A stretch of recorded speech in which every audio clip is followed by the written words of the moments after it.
মদিনার আকাশে রমজানের আনন্দ ছড়িয়ে পড়ল, চারিদিকে সেহেরির প্রস্তুতি। কিন্তু হযরত ফাতেমা রাদিয়াল্লাহু তাআলা আনহার ঘর ছিল নীরব নিস্তব্ধ। হযরত ফাতেমা রাদিয়াল্লাহু তাআলা আনহা সারা রাত ইবাদত করার পর রোজা রাখবেন, তাই সেহরি খাবার জন্য এগিয়ে গেলেন। কিন্তু দেখলেন ঘরে এক ফোঁটা পানি ছাড়া আর কোনো খাবার নেই। তিনি একটু পানি পান করলেন এবং আল্লাহর কাছে দোয়া করে বললেন, হে আল্লাহ, তোমার সন্তুষ্টির জন্যই আমি এই রোজা রাখছি। তুমি যদি আমাদেরকে অভাব দাও সেটাও তোমার রহমত। এই দোয়া শেষ হওয়ার সাথে সাথেই মসজিদে নববী থেকে ফরজের সুমধুর আজানের সুর ভেসে আসছে, যেন সমগ্র মদিনাকে ইবাদতের জন্য জাগিয়ে তুলছে। ফজরের নামাজ শেষ হয়েছে, মদিনার আকাশে তখন সূর্য উকি দিচ্ছে। কিছু সাহাবী মসজিদে নববী থেকে বার হচ্ছেন, আর কিছু ব্যবসায়ী বার হয়েছে জীবিকা নির্বাহের জন্য। অতঃপর হযরত আলী রাদিয়াল্লাহু তাআলা আনহু কাজের সন্ধানে বার হলেন। এদিকে সকাল যত এগিয়ে যাচ্ছে, ক্ষুধার জ্বালা তত প্রবল হচ্ছে। হযরত ফাতেমা রাদিয়াল্লাহু তাআলা আনহা নিজে তো পানি ছাড়া কিছুই খায়নি, তবুও ঘরের কোণে বসে আল্লাহর ইবাদত করছে। এমন সময় ছোট্ট হাসান হুসাইন রাদিয়াল্লাহু তাআলা আনহু ধীরে ধীরে মা ফাতেমার কাছে আসলো এবং কোমল কণ্ঠে বলল, আম্মাজান, আমাদের প্রচন্ড ক্ষুধা লাগছে, আমাদের কিছু খেতে দিন, ক্ষুধার জ্বালা আর সহ্য করতে পারছি না। এই কথা শুনে হযরত ফাতেমা রাদিয়াল্লাহু তাআলা আনহার চোখের কোণায় পানি চলে আসলো। হৃদয়টা যেন হাহাকার হয়ে উঠল। তিনি কিছুই বলতে পারছে না, তবুও হাসি মুখে তাদের বললেন, বাবা, এই জীবন তো পরীক্ষা মাত্র। বাবা, একটু অপেক্ষা করো, ইনশাআল্লাহ তোমার আব্বাজান কিছু খাবার নিয়ে আসবেন। এটা শুনে শিশু হাসান এবং হুসাইন রাদিয়াল্লাহু তাআলা আনহু আনন্দিত হয়ে সেখান থেকে চলে গেলেন। কিন্তু তিনি নিজেও ইফতারের অপেক্ষায় আছে। তার নিজের প্রচন্ড ক্ষুধা লাগছে, মাথাটা হালকা ঝিমঝিম করছে। তখন তিনি আল্লাহর কাছে দোয়া করে বললেন, হে আল্লাহ, তুমি আমাদের রিজিক দাতা। আল্লাহ গো, তুমি আমাদের রিজিক দাও। তুমি আমাদের সন্তানদের কষ্ট সহ্য করার শক্তি দাও। তুমি আমাদের ঈমান দৃঢ় রাখো। এই কঠিন পরীক্ষার মাঝেও তার হৃদয়ে কোনো বিদ্রোহ নেই, কোনো হতাশ নেই, আছে শুধু ধৈর্য আর তাওয়াক্কুল। এদিকে হযরত আলী রাদিয়াল্লাহু তাআলা আনহু তখন কাজের সন্ধান পেলেন না। সূর্য ধীরে ধীরে মধ্য আকাশে উঠে এসেছে। উত্তপ্ত রোদ ও গরমের তীব্রতা মদিনার মাটিকে ঝলসে দিচ্ছে। কিন্তু বাড়ির কথা ভাবতেই হযরত আলী রাদিয়াল্লাহু তাআলা আনহুর চোখে পানি চলে আসলো। অবশেষে হযরত আলী রাদিয়াল্লাহু তাআলা আনহু এক সাহাবীর বাড়িতে গেলেন এবং সালাম দিয়ে বললেন, ভাই, আমাদের বাড়ি কোনো খাবার নেই, কোনো কাজের সন্ধান দিতে পারবেন? তখন সাহাবী বলল, ইয়া আলী, আল্লাহর কসম, আমি যদি কিছু পেতাম তাহলে নিশ্চয়ই তোমার জন্য রাখতাম, কিন্তু আমার ঘরেও কয়েকদিন চুলায় আগুন জ্বলেনি, আমিও না খেয়ে আছি। এই কথা শুনে হযরত আলী রাদিয়াল্লাহু তাআলা আনহু স্তব্ধ হয়ে গেল। তখন তিনি সান্ত্বনা দিয়ে বললেন, নিশ্চয়ই আল্লাহ তাআলা কোনো না কোনো ব্যবস্থা করবেন। অতঃপর হযরত আলী রাদিয়াল্লাহু তাআলা আনহু আবারও কাজের সন্ধানে বার হলেন। কিছু দূর যাবার পর মনে মনে ভাবলো, শহরের শেষ প্রান্তে একজন ধনী ব্যবসায়ী বাস করে, তার কাছে গেলে কেমন হয়, হয়তো বা কোনো কাজের ব্যবস্থা হতে পারে। এই চিন্তা করে সেই ধনী ব্যবসায়ীর বাড়ির দিকে যেতে লাগলেন। এদিকে হযরত ফাতেমা রাদিয়াল্লাহু তাআলা আনহা দরজায় দাঁড়িয়ে হযরত আলী রাদিয়াল্লাহু তাআলা আনহুর বাড়ি ফেরার অপেক্ষায় করুণ নয়নে চেয়ে আছে। ঠিক তখনই শিশু হাসান ও হুসাইন রাদিয়াল্লাহু তাআলা আনহু ক্ষুধার জ্বালা সহ্য করতে না পেরে তার কাছে এসে কোমল কণ্ঠে ফিস ফিস করে বলল, আম্মাজান, আব্বাজান কখন বাড়ি আসবে? এই কথা শুনে হযরত ফাতেমা রাদিয়াল্লাহু তাআলা আনহার বুক ফেটে যেতে লাগলো, চোখের কোণে অশ্রু চিকচিক করতে লাগলো। তবুও তিনি তাদের সান্ত্বনা দিয়ে বললেন, বাবা, একটু ধৈর্য ধরো, নিশ্চয়ই আল্লাহ আমাদের সাহায্য করবেন। অতঃপর হযরত আলী রাদিয়াল্লাহু তাআলা আনহু সেই ধনী ব্যবসায়ীর বাড়ি গিয়ে সালাম দিয়ে বললেন, ভাই, আপনার কাছে কোনো কাজ আছে? আমি কাজ করতে চাই। এই ধনী ব্যবসায়ী কিছুক্ষণ চুপ থাকার পর বললেন, হ্যাঁ, আমার খেজুর বাগানে কিছু কাজ আছে, তুমি সেখানে কয়েক ঘন্টা কাজ করতে পারো, কিন্তু আমার একটা শর্ত আছে। কাজের মূল্য হিসেবে আমি কোনো টাকা পয়সা দিতে পারবো না, আমি তোমাকে কয়েকটি খেজুর দিতে পারি। তখন হযরত আলী রাদিয়াল্লাহু তাআলা আনহু নিজের পরিবারের কথা চিন্তা করতেই হৃদয়টা কেঁপে উঠল, চোখে যেন জল চলে এলো। তিনি সঙ্গে সঙ্গে এই কাজ করার জন্য রাজি হয়ে গেল। অতঃপর হযরত আলী রাদিয়াল্লাহু তাআলা আনহু খেজুর বাগানে কাজ করতে লাগলো। খেজুর বাগানের মালিকের নির্দেশ অনুযায়ী সমস্ত কাজ একাই শেষ করলেন। এভাবে কয়েক ঘন্টা অক্লান্ত পরিশ্রম করার পর হযরত আলী রাদিয়াল্লাহু তাআলা আনহু ওই ধনী ব্যবসায়ীর কাছে এসে বললেন, আপনার নির্দেশ অনুযায়ী আমি সমস্ত কাজ শেষ করেছি, এবার আমার মূল্য পরিশোধ করুন। তখন তখন ওই ধনী ব্যবসায়ী কতগুলো খেজুর হযরত আলী রাদিয়াল্লাহু তাআলা আনহার হাতে দিলেন। খেজুর পেয়ে হযরত আলী রাদিয়াল্লাহু তাআলা আনহু খুবই খুশি হলেন এবং সাথে সাথেই আল্লাহর কাছে দোয়া করলেন, হে আল্লাহ, তুমি আমার রিজিক দাতা, তুমি যদি পরীক্ষা নিতে চাও আমরা ধৈর্য ধরব, কিন্তু আমাদের ঈমানকে মজবুত রেখো। এই কথা বলার পর অতি দ্রুত বাড়ির দিকে রওনা দিলেন। অতঃপর হযরত আলী রাদিয়াল্লাহু তাআলা আনহু যখন প্রায় বাড়ির কাছাকাছি চলে আসলো, তখন মদিনার আকাশ গাঢ় লালচে রং ধারণ করেছে। সূর্য পশ্চিম দিগন্তে হেলে পড়ছে, চারিদিকে ইফতারের প্রস্তুতি। ঠিক তখনই হযরত আলী রাদিয়াল্লাহু তাআলা আনহু ক্লান্ত শরীরে বাড়িতে প্রবেশ করলেন, আর সাথে সাথেই দূর থেকে মসজিদের নববীর সুমধুর আজানের ধ্বনি ভেসে আসতে লাগলো। কয়েকটি খেজুর ও পানি ছাড়া তাদের ঘরে ইফতারের জন্য আর কিছুই নেই, তবুও সেই ঘর যেন আল্লাহর রহমতে ভরে গেল। সবাই ইফতারের জন্য একসাথে বসলো। হযরত হাসান ও হোসাইন রাদিয়াল্লাহু তাআলা আনহু দুটি করে খেজুর দিল। হযরত আলী রাদিয়াল্লাহু তাআলা আনহু দুটি খেজুর এবং হযরত ফাতেমা রাদিয়াল্লাহু তাআলা আনহা দুটি খেজুর নিল। ইফতার করবেন ঠিক এমন সময় একজন ভিক্ষুক বাইরে দাঁড়িয়ে আওয়াজ করে বলতে লাগলো, মা, সারাদিন কিছুই খাইনি, ক্ষুধার যন্ত্রণা আর সহ্য করতে পারছি না, দয়া করে আমাকে কিছু খাবার দিন। হযরত ফাতেমা রাদিয়াল্লাহু তাআলা আনহার হৃদয় ছিল কোমল, অন্তর ছিল দয়ার, তাই তিনি নিজের কথা না ভেবেই বললেন, হে আমার প্রাণের স্বামী, ইফতারের খাবারটুকুই ভিক্ষুককে দিন। হযরত আলী রাদিয়াল্লাহু তাআলা আনহা বললেন, হে ফাতেমা, তুমি কি খেয়ে ইফতার করবে? তখন ফাতেমা রাদিয়াল্লাহু তাআলা আনহা বললেন, আমি শুধুমাত্র পানি পান করেই ইফতার করব। হযরত আলী রাদিয়াল্লাহু তাআলা আনহু অবাক হলেন, আর কিছুই বললেন না। সেই খাবারটুকু ভিক্ষুককে দিয়ে দিলেন এবং তিনি দোয়া করলেন, হে আল্লাহ, হে আমার রব, আমাদের এই ত্যাগ তুমি কবুল করে নিও। পরের দিন রোজা রাখার জন্য হযরত ফাতেমা রাদিয়াল্লাহু তাআলা আনহা শুধু পানি পান করলেন। অতঃপর পরের দিন সকালবেলা হযরত আলী রাদিয়াল্লাহু তাআলা আনহু ইফতারের জন্য কিছু আটা সংগ্রহ করে বাড়ি আনলেন। তখন হযরত ফাতেমা রাদিয়াল্লাহু তাআলা আনহা সেই আটা দিয়ে কয়েকটি রুটি বানালেন। এভাবেই সারাদিন যখন অতিক্রম হয়ে ইফতারের সময় চলে আসলো, তখন চারিদিকে ইফতারের প্রস্তুতি, খুশির আমেজ। কিন্তু হযরত ফাতেমা রাদিয়াল্লাহু তাআলা আনহার ঘর নীরব নিস্তব্ধ। তিনিও রোজা রেখেছিলেন, কিন্তু সামান্য কয়েকটা রুটি আর পানি ছাড়া ঘরে আর কিছুই নেই। কষ্ট, অভাব, তবুও ধৈর্যের এক অপূর্ব সৌন্দর্য ফুটে উঠেছিল সে ঘরে। ছোট্ট হাসান ও হোসাইন রাদিয়াল্লাহু তাআলা আনহু, হযরত আলী রাদিয়াল্লাহু তাআলা আনহু সবাই বাড়িতে ফিরে আসতে লাগলেন। ইফতারের সময় হয়ে গেছে, সবাই একসাথে বসে ইফতার করবে। সবাইকে মাত্র দুটি করে রুটি দিলেন। খেতে যাবে এমন সময় আবারও বাইরে থেকে এক করুণ কণ্ঠ ভেসে আসলো, ইয়া আহলুল বায়াত, আমি 3 দিন ধরে অভুক্ত। আমি শুনেছি তোমরা আল্লাহর পথে দানশীল, যদি কিছু খাবার থাকে আমাকে দেবে, ক্ষুধার যন্ত্রণা সহ্য করতে পারছি না। হযরত ফাতেমা রাদিয়াল্লাহু তাআলা আনহা ছিলেন অত্যন্ত দানশীল, তাই তিনি হযরত আলী রাদিয়াল্লাহু তাআলা আনহুকে বললেন, হে আমার প্রিয় স্বামী, এই ভিক্ষুককে রুটিগুলো দান করে আসুন। তিনি বললেন, হে ফাতেমা, তুমি খাবে না? হযরত ফাতেমা রাদিয়াল্লাহু তাআলা আনহা বললেন, আমার যদি ক্ষুধা লাগে তবে সেও তো ক্ষুধার কষ্টে কাতরাচ্ছে। আমরা তো দুনিয়ার সুখের জন্য সৃষ্টি হয়নি, আমাদের তো আল্লাহর সন্তুষ্টি অর্জন করাই একমাত্র উদ্দেশ্য। তখন হযরত আলী রাদিয়াল্লাহু তাআলা আনহু দেখলেন মা ফাতেমার হাতে শুধুমাত্র পানি ছাড়া আর কিছুই নেই। তিনি সেই ভিক্ষুককে রুটিগুলো দিয়ে আসলেন। মনে মনে বলতে লাগলেন, হে ফাতেমা, তুমি কি জানো তুমি কেমন পরীক্ষা দিচ্ছ? নিজে না খেয়ে অপরকে খাওয়ালে নিশ্চয়ই আল্লাহ তোমার এই দান কবুল করবে। ঠিক ওই সময় আল্লাহ রাব্বুল আলামিন হযরত জিবরাইল আলাইহিস সালামকে হুকুম করলেন, জিবরাইল, তুমি যাও, আমার প্রিয় হাবিব মুহাম্মাদের প্রিয় কন্যা ফাতেমা যেভাবে ত্যাগ, ধৈর্য, কঠিন পরীক্ষা দিয়েছে তা অতুলনীয়। নিজে না খেয়ে অপরকে খাবার দিয়েছে, তার ঘরে এখন খাবার নেই, তুমি জান্নাত থেকে তাদের জন্য খাবার নিয়ে যাও। এই হুকুম পাওয়া মাত্রই হযরত জিবরাইল আলাইহিস সালাম জান্নাত থেকে সুগন্ধি রুটি, খেজুর, মধু নিয়ে হযরত আলী রাদিয়াল্লাহু তাআলা আনহুর বাড়ির দরজার সামনে মানুষ রূপে হাজির হলেন। তখন হযরত ফাতেমা রাদিয়াল্লাহু তাআলা আনহু শুধুমাত্র পানি পান করে আবার আল্লাহর ইবাদতে মগ্ন ছিলেন। ঘরের বাইরে থেকে আবার এক আওয়াজ ভেসে আসলো, হে আহলুল বায়াত। এই কণ্ঠ শুনে হযরত আলী চমকে উঠলেন। তখন হযরত আলী রাদিয়াল্লাহু তাআলা আনহু ঘরের বাইরে বার হয়ে দেখলেন একজন সুপুরুষ হাতে একটি পাত্র নিয়ে দাঁড়িয়ে আছে। তিনি জিজ্ঞেস করলেন, আপনি কে?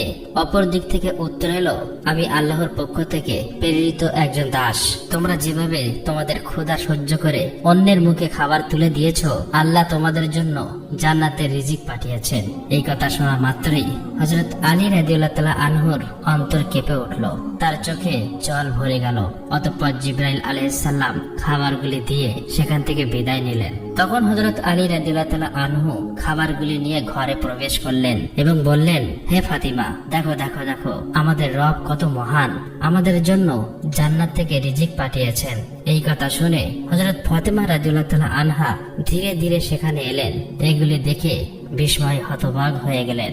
এক মধুময় নয়নে ওই পাত্রের দিকে তাকিয়ে রইল আর মনে মনে ভাবতে লাগলেন, হে আল্লাহ, তুমি কতই না মহান। তিনি বুঝতে পারলেন এটি কোনো সাধারণ খাবার নয়। এত সুগন্ধি রুটি, মধু, খেজুর, এ তো জান্নাতের খাবার। এদিকে শিশু হাসান এবং হোসাইন রাদিয়াল্লাহু তাআলা আনহু সেখানে এসে বললেন, আম্মাজান, এই খাবারগুলো কাদের এবং কোথা থেকে এসেছে? তখন হযরত ফাতেমা রাদিয়াল্লাহু তাআলা আনহা তাদেরকে বললেন, বাবা, খাবারগুলো আমাদের মহান আল্লাহ রাব্বুল আলামিন আমাদের জন্য জান্নাত থেকে খাবার পাঠিয়েছেন। হযরত হাসান এবং হোসাইন রাদিয়াল্লাহু তাআলা আনহু বললেন, আম্মাজান, এটা কি সত্যি? তিনি বললেন, বাবা, এটা সত্যি, এটি আল্লাহর রহমত। সেই সময় হযরত ফাতেমা রাদিয়াল্লাহু তাআলা আনহার চোখে জল টলমল করছিল।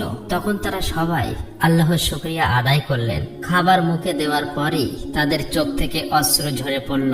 এই খাবার ছিল আল্লাহর ভালোবাসার প্রমাণ। অতঃপর পরের দিন সকাল থেকেই সমগ্র মদিনার অলিতে গলিতে এই খবর প্রকাশ হয়ে গেল যে হযরত ফাতেমা রাদিয়াল্লাহু তাআলা আনহার ঘরে আল্লাহর পক্ষ থেকে জান্নাত থেকে খাবার এসেছে। এমনকি স্বয়ং রাসূল সাল্লাল্লাহু আলাইহি ওয়াসাল্লামও জানতে পারলেন। এই খবরটি পেয়ে অনেকেই অবাক হলেন, অনেকে আনন্দিত হলেন, আবার অনেকের ঈমান আরো মজবুত হলো। কিন্তু অন্যদিকে অনেক মুনাফিক যারা সন্দেহ প্রবণ ছিল, তাদের এই কথাটি কোনো মতেই বিশ্বাস হচ্ছিল না। তাদের মধ্য থেকে একদল লোকের কাছে গিয়ে বলল, তোমরা কি সত্যি বিশ্বাস করো যে জান্নাত থেকে খাবার আসতে পারে? তখন ওই লোকগুলো বলল, আল্লাহ তাআলা চাইলে সবকিছু সম্ভব, কিন্তু শুধুমাত্র ফাতেমার জন্য কেন জান্নাত থেকে খাবার আসবে? এইসব সন্দেহ প্রবণ কথা ধীরে ধীরে মদিনার অলিতে গলিতে ছড়িয়ে পড়ল। যখন মুহাম্মদ সাল্লাল্লাহু আলাইহি ওয়াসাল্লামের কানে এই খবরটি পৌঁছালো, তখন তিনি সবার উদ্দেশ্য করে বললেন, হে মদিনাবাসী, তোমরা কি বিশ্বাস করো না যে আল্লাহ তার বান্দাদের জন্য অলৌকিক ব্যবস্থা করতে পারেন? যদি আল্লাহ মেরাজের রাতে আমাকে জান্নাতে নিয়ে যেতে পারেন, তবে তিনি কি আমার কন্যার জন্য জান্নাতের খাবার পাঠাতে পারেন না? আমার কন্যা ফাতেমা জান্নাতের নারীদের সর্দারিনী। আল্লাহ তাকে যে মর্যাদা দিয়েছেন তা অতুলনীয়। এই ঘটনা সেই মর্যাদার একটি নিদর্শন। অতঃপর হযরত মুহাম্মদ সাল্লাল্লাহু আলাইহি ওয়াসাল্লাম সূরা আত-তালাকের একটি আয়াত তেলাওয়াত করে শোনান, যার বাংলা অর্থ, যে ব্যক্তি তাকওয়ার পথে চলে, আল্লাহ তাকে এমন ভাবে রিজিক দান করেন যা সে কল্পনাও করতে পারে না। তখন সবাই নীরব হয়ে গেল। এই কথাগুলো শুনে সাহাবীরা আরো দৃঢ় ঈমান লাভ করলেন। যখন এই ঘটনা সমগ্র মদিনায় এক আলোড়ন সৃষ্টি করলেন, তখন মুনাফিক কাফেররা ক্রোধে ফেটে পড়ল। তাই তাদের অনুসারীদের ডেকে বলল, তোমরা কি দেখেছো মুহাম্মাদের কন্যা এমন মর্যাদা পেয়েছে যা পৃথিবীর অন্য কেউ পায়নি? যদি এই ঘটনা আরো প্রচার হতে থাকে, তাহলে মানুষের ঈমান আরো শক্তিশালী হবে এবং আমাদের ষড়যন্ত্র ব্যর্থ হয়ে যাবে। তখন তাদের এক অনুসারী বলল, আমরা কি করতে পারি? তখন এই কাফির মুনাফিকরা বলল, মানুষের মনে সন্দেহ ঢুকিয়ে দাও। তোমরা বলবে, এ তো কেবল একটি গল্প, হয়তো ফাতেমা স্বপ্ন দেখেছেন। আরো বলবে, মুহাম্মদ শুধু তার কন্যার মর্যাদা বাড়ানোর জন্য এমন কথা বলছেন। আমরা তো কখনোই জান্নাতের খাবার দেখিনি, হয়তো এটি একটি গল্প। এই কথা মতো পরের দিন থেকে কাফের মুনাফিকদের দল অলিতে গলিতে বাড়িতে বাড়িতে গিয়ে প্রচার করতে লাগলো যে এটি একটি মিথ্যা গল্প। এভাবেই প্রচার করতে করতে একদল সাহাবীদের কাছে গিয়ে বলল, শুনুন ভাইয়েরা, আপনাদেরকে বোকা বানানো হচ্ছে, এটি সত্যি ঘটনা নয়, এটি মিথ্যা ঘটনা। তখন ওই সাহাবীরা বলল, যিনি আমাদের জন্য কোরআন অবতীর্ণ করেছেন, তিনি কি জান্নাত থেকে খাবার পাঠাতে পারেন না? আর মুহাম্মদ সাল্লাল্লাহু আলাইহি সাল্লাম তো আল্লাহর প্রিয় রাসূল, তিনি কখনোই মিথ্যা কথা বলেন না। অতএব তাদের ইমানের কাছে ওই কাফেররা হেরে গেল। এভাবেই এই দণ্ড ধীরে ধীরে ছড়িয়ে পড়তে লাগলো। এই ঘটনার পর এক রাতে হযরত ফাতেমা রাদিয়াল্লাহু তাআলা আনহা ধীরে ধীরে নিজের কক্ষে গেলেন। দীর্ঘ সময় আল্লাহর ইবাদত করলেন এবং চোখের পানি ঝরালেন। মনে মনে ভাবছেন, কেন আল্লাহ আমাকে এই অলৌকিক নিয়ামত দিলেন? আমার তো দুনিয়ার কিছু চাওয়ার নেই। আমার একমাত্র চাওয়া আল্লাহ যেন আমাদের সবাইকে জান্নাতে একসঙ্গে রাখেন। অতঃপর তিনি আল্লাহর কাছে দোয়া করে বললেন, হে আল্লাহ, তুমি আমাকে এমন সম্মানিত করেছো যার জন্য আমি যোগ্য নই। তুমি আমাকে জান্নাতের খাবার দিয়ে দেখিয়ে দিয়েছো যে দুনিয়ার অভাব কিছুই নয়। যদি তুমি সন্তুষ্ট থাকো, আমি তোমারই বান্দি। আমার সন্তানদের তুমি হেফাজত করো, আমার স্বামীকে তুমি বরকতময় করো, আর আমার আব্বাকে তুমি জান্নাতের সর্বোচ্চ স্তরে উত্তীর্ণ করো। অতঃপর পরদিন সকালে মদিনার চারিদিকে আলোড়ন সৃষ্টি হলো। তখন হযরত আবু বকর রাদিয়াল্লাহু তাআলা আনহু এবং হযরত ওমর রাদিয়াল্লাহু তাআলা আনহু এই অলৌকিক ঘটনা শোনার পর নবীজি সাল্লাল্লাহু আলাইহি ওয়াসাল্লামের কাছে ছুটে এলেন এবং বললেন, ইয়া রাসূলুল্লাহ, এই ঘটনা আমাদের জন্য এক বিরাট নিদর্শন। এটি আমাদের ঈমান আরো দৃঢ় করেছে। তখন হযরত ওমর রাদিয়াল্লাহু তাআলা আনহু বললেন, আমরা কি এই খাবারের কোনো অংশ দেখতে পারি? নবীজি সাল্লাল্লাহু আলাইহি ওয়াসাল্লাম হাসলেন এবং বললেন, হে ওমর, এটি এমন এক নিয়ামত যা শুধু আল্লাহ যাকে ইচ্ছা করে তাকেই দান করেন। কিন্তু এটি শুধু খাবারের ব্যাপার নয়, বরং এটি এক মহান শিক্ষা। এই কথা শুনে সাহাবীদের হৃদয় প্রশান্তিতে ভরে গেল। অবশেষে হযরত মুহাম্মদ সাল্লাল্লাহু আলাইহি ওয়াসাল্লাম হযরত ফাতেমা রাদিয়াল্লাহু তাআলা আনহার বাড়িতে এলেন। তিনি জানতেন তার কন্যা ফাতেমা শুধু তার মেয়ে নয়, বরং তিনি ইসলামের এক মহান আদর্শ। রাসূল সাল্লাল্লাহু আলাইহি ওয়াসাল্লাম মৃদু হেসে বললেন, হে আমার কলিজার টুকরো ফাতেমা, তুমি জান্নাতের নারীদের নেত্রী, আর এই খাবার তোমার মর্যাদারই প্রমাণ। তখন হযরত ফাতেমা রাদিয়াল্লাহু তাআলা আনহা বিনয়ের সাথে মাথা নিচু করলেন এবং বললেন, ইয়া রাসূলুল্লাহ, আমি তো শুধুই একজন দুর্বল বান্দা। এই সম্মান একমাত্র আল্লাহর রহমতে। নবীজি সাল্লাল্লাহু আলাইহি সাল্লাম সন্তুষ্টিতে বললেন, হ্যাঁ, কিন্তু আল্লাহ তার প্রিয় বান্দাদেরই এই রহমত দেন। তুমি ধৈর্য ধরেছ, তুমি তাকওয়ার পথ অবলম্বন করেছ, আর তাই তিনি তোমাকে জান্নাতের খাবার দ্বারা সম্মানিত করেছেন। এই মুহূর্তটি ছিল এক অপার্থিব প্রশান্তির মুহূর্ত। হযরত মুহাম্মদ সাল্লাল্লাহু আলাইহি ওয়াসাল্লাম হযরত আলী রাদিয়াল্লাহু তাআলা আনহু, হযরত ফাতেমা রাদিয়াল্লাহু তাআলা আনহা ও হাসান হুসাইনের দিকে তাকিয়ে বললেন, আমি কসম করে বলতে পারি, তোমার অন্তরে যে পরিপূর্ণ ঈমান আছে তা আমাদের সকলের জন্য একটি আদর্শ। হযরত ফাতেমা রাদিয়াল্লাহু তাআলা আনহা চোখের পানি মুছে মৃদু হেসে বললেন, আমরা সবাই একদিন জান্নাতে এই খাবারের স্বাদ উপভোগ করব ইনশাআল্লাহ। তখন মুহাম্মদ সাল্লাল্লাহু আলাইহি ওয়াসাল্লাম হাত তুলে দোয়া করলেন, হে আল্লাহ, তুমি আমার ফাতেমাকে, আমার আলীকে, আমার হাসান ও হোসেনকে এবং আমার উম্মহকে জান্নাতের সেরা নিয়ামত দান করো। অতঃপর হযরত মুহাম্মদ সাল্লাল্লাহু আলাইহি ওয়াসাল্লাম সেখান থেকে চলে আসলেন। সেই সময় বনি সালিম গোত্রের এক লোক প্রিয় নবীজির মহাশত্রু ছিল। সে একাই নবীজি সাল্লাল্লাহু আলাইহি ওয়াসাল্লামের বাড়ির কাছে এসে বললেন, হে মুহাম্মদ, তুমি বাইরে এসো, তোমার গলা না কাটা পর্যন্ত আমার হাত স্থির হবে না।